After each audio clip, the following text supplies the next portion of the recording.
હોળી હિન્દુ ધર્મનો મુખ્ય તહેવારોમાં એક છે. આ તહેવાર ફાગણ મહિનાની પૂનમના દિવસે મનાવવામાં આવે છે. હોળીની સાંજે હોલિકા પૂજન કરવામાં આવે છે. હોળીનો તહેવારનો મુખ્ય સંબંધ પ્રહલાદ સાથે છે. પ્રહલાદ હતો વિષ્ણુ ભક્ત, પણ તેમણે એવા પરિવારમાં જન્મ લીધો હતો કે જેનો મુખ્ય માણસ ક્રૂર અને નિર્દય હતો. પ્રહલાદના પિતા એટલે કે નિર્દયી હિરણ્યકશ્યપ પોતાની જાતને ભગવાન સમજતો હતો અને પ્રજા સાથે પણ એ જ આશા રાખતો હતો કે તેઓ પણ એમની જ પૂજા કરે અને તેને જ ભગવાન માને.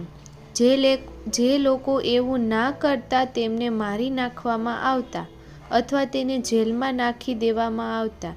જાણે હિરણ્યકશિપુનો પુત્ર પ્રહલાદ વિષ્ણુ ભક્ત નીકળ્યો તો પહેલાં તો તેને એ નિર્દયને ધમકાવ્યો કે પછી તેની પર અનેક દબાણો કર્યા કે વિષ્ણુની ભક્તિ છોડી દે, હિરણ્યકશ્યપની પૂજા કરે.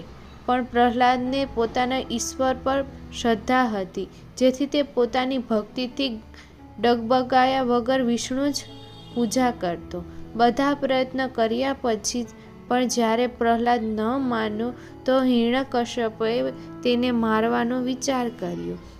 તે માટે તેણે ઘણા પ્રયત્નો કર્યા, પણ પ્રહલાદ મર્યો નહીં.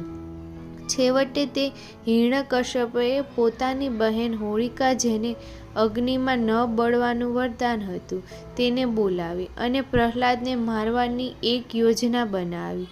એક દિવસ નિર્દયી રાજા બહુ લાકડીઓ ભેગી કરી અને તેમાં આગ ચાંપી દીધી.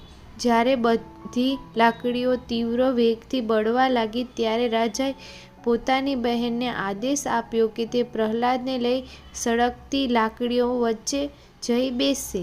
હોલિકાએ એવું જ કર્યું, પણ દેવયોગથી પ્રહલાદ તો બચી ગયો, પરંતુ હોલિકાના વરદાન પ્રાપ્ત હોવા છતાં બળીને રાખ થઈ ગઈ. ત્યારથી પ્રહલાદની ભક્તિ અને અસુર રાક્ષસી હોલિકાની સ્મૃતિ આ તહેવારમાં મનાવવામાં આવે છે.